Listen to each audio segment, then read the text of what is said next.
Welcome to a very special event, the inaugural Azerbaijan Executive Breakfast here in Davos, unlocking regional prosperity, economic opportunities for Azerbaijan and the wider region.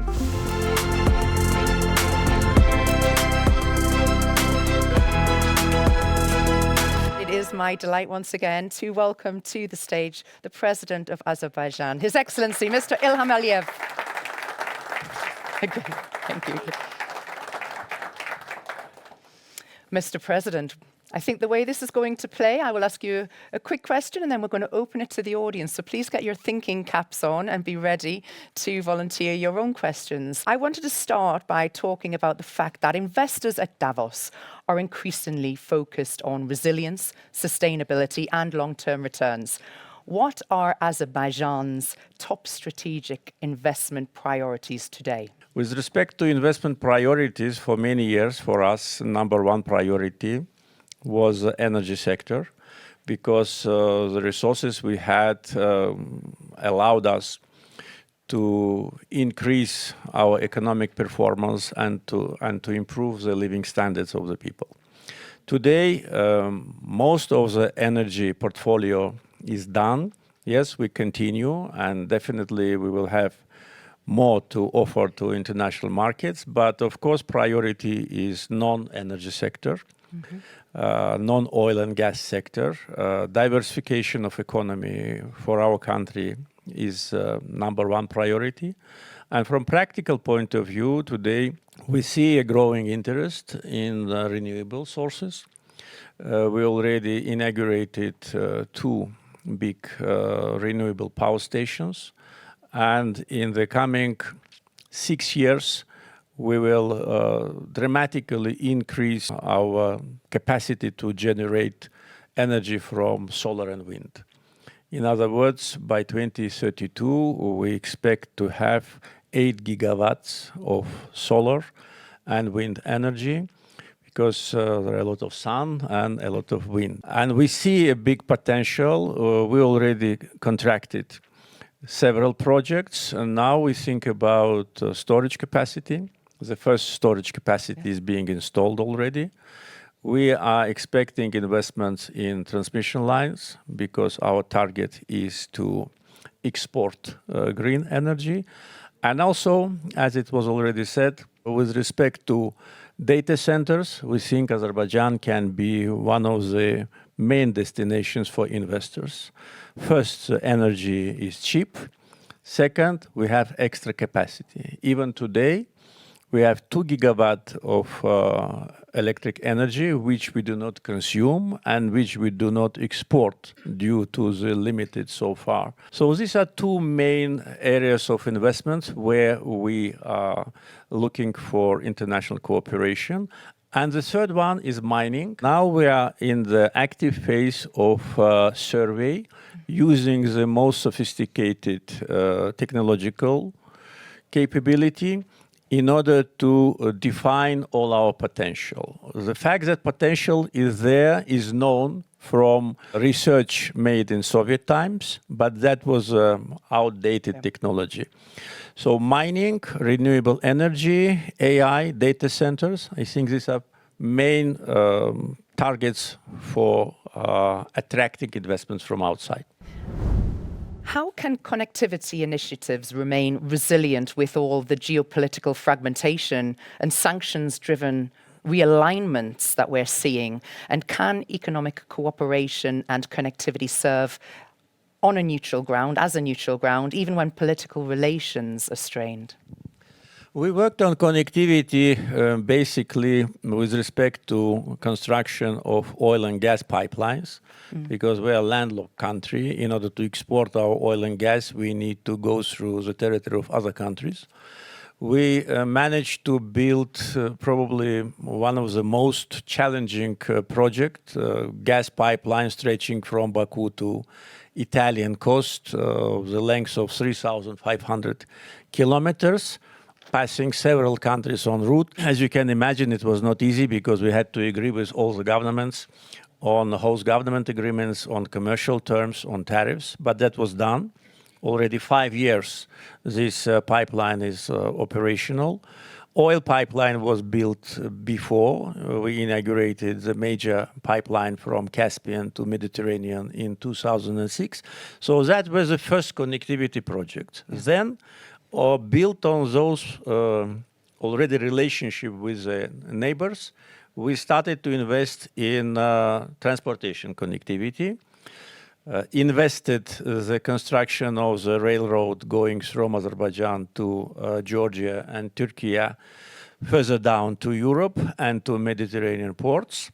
So that was partly covering the territory to the west of Azerbaijan. And now we think about project to the east of Azerbaijan. We became a full member of Central Asian Consultative Council last year. It was a unanimous decision by the presidents of 5 Central Asian countries to transform C5 into C6.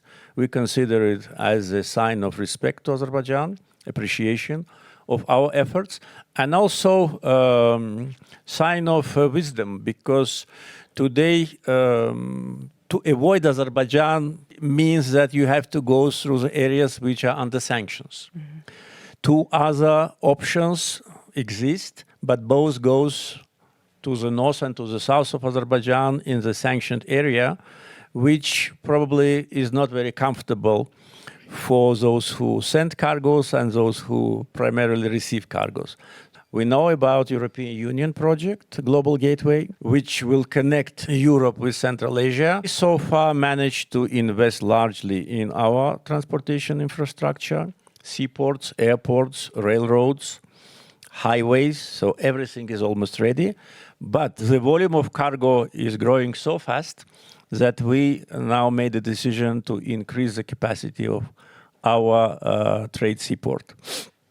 So connectivity, including Trump's route for international peace and prosperity, which will also engage Armenia into the transportation network of the broader Central Asia region, also will serve the cause of peace, because Armenia will stop to be a deadlock, will get benefits from tariffs, and already they see the benefit because Azerbaijan, after peace has been achieved with Armenia, lifted all the restrictions on transportation of cargoes, and the first cargoes from Kazakhstan and from Russia through the territory of Azerbaijan to Armenia already have been sent. And moreover, we started to supply Armenia with the critical oil products at much cheaper price than they could ever get. So these are all interconnected. Connectivity, good relationship with the neighbors, peace, predictability, and mutual interests. Thank you, Mr. President. So it's over to you guys. And who would like to be the first to ask a question to Mr. President? Do you have any hands? I'm sure there are lots of questions. I think the gentleman next to you has a question. The interconnection with Europe has become increasingly important, and you are, despite criticisms from some around fossil fuels, doubling your supply of gas to Europe, and also expanding those corridors to transmission, transportation, everything. Do you see opening for European investments, particularly around Caspian Sea development around oil and gas? Do you see that investment coming in from Europe, or is there more work to be done there? Yeah, unfortunately, from Europe, we do not see substantial investments, neither in fossil fuel nor in renewables.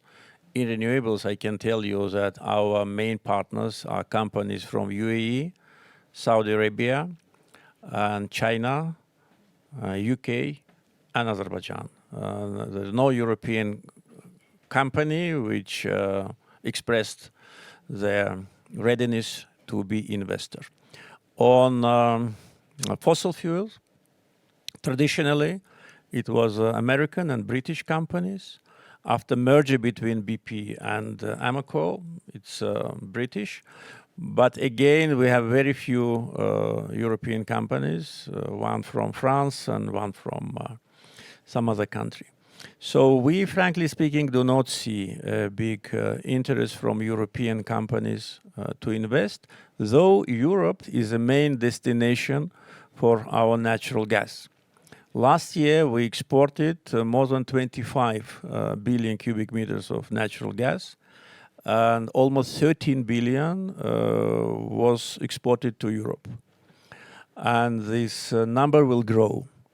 And it was done based on the request from European Commission. After Russian-Ukrainian war started, European Commission President came to Baku, and we signed a document on strategic partnership in the energy sector.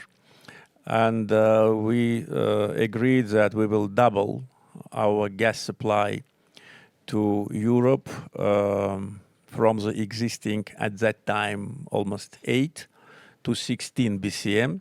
So in some 3 years plus, we already almost reached 13, and the number will grow. First, we will have natural gas from existing fields and new fields. Second, renewables will save us a lot of gas. So 8 gigawatt of renewables will save us approximately from 3 to 4 billion cubic meters of natural gas, which can be exported also to Europe.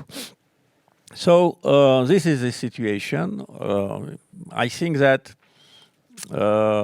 investing in Azerbaijan now with its renewables, fossil fuel, AI, data centers is in interest of European companies. So we think that entering a new stage with United States on political, economic, energy, and even defense will create great opportunities for Azerbaijan to attract direct investments from United States. And hopefully our European partners also will not be left behind.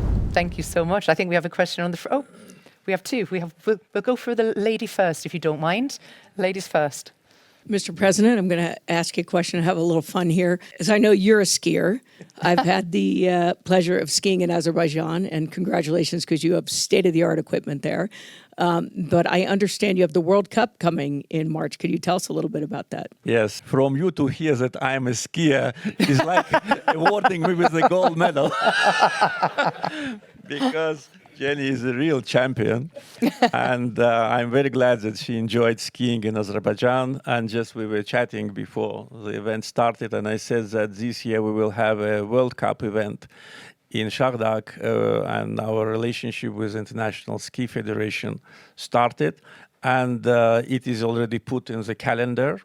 So every year we will have at least one either World Cup event or European Cup event, and that will balance to a certain degree our summer event, which is Formula One, which already for more than 10 years attracts a lot of interest and played very important role in a growing number of tourists. So after first Formula One, we had 20% growth.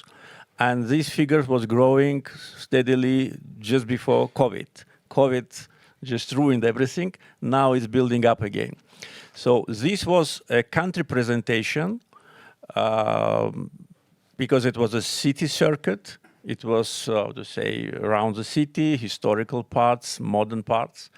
Now World Cup in Shardak will be a winter Azerbaijan presentation. And I hope that a lot of people will choose this destination for skiing, taking into account that new hotels and new facilities are being built. Today, the length of the slopes is already 45 kilometers. It will be 55 in 2-3 years. So it will be, of course, cannot be compared with Switzerland, but in our part of the world, it will be one of the biggest ski resort and one of the most convenient. Because as we skiers know, the most complicated part is get on the bus, get to the station, get into the wagon, wait for 15 minutes to take you on the hill. In Shardak, you can ski down from the hotel. So you save 30 minutes minimum, and it makes you, how to say, more happy. So thank you very much for mentioning that. It gave me opportunity to bring this to the audience. And once again, welcome to Shardak again. Thank you. We, by the way, agreed to ski together. Thank you. Very kind words. But I'd like to invite you to put your hands together and thank him for joining us this morning. Don't be shy. Don't be shy.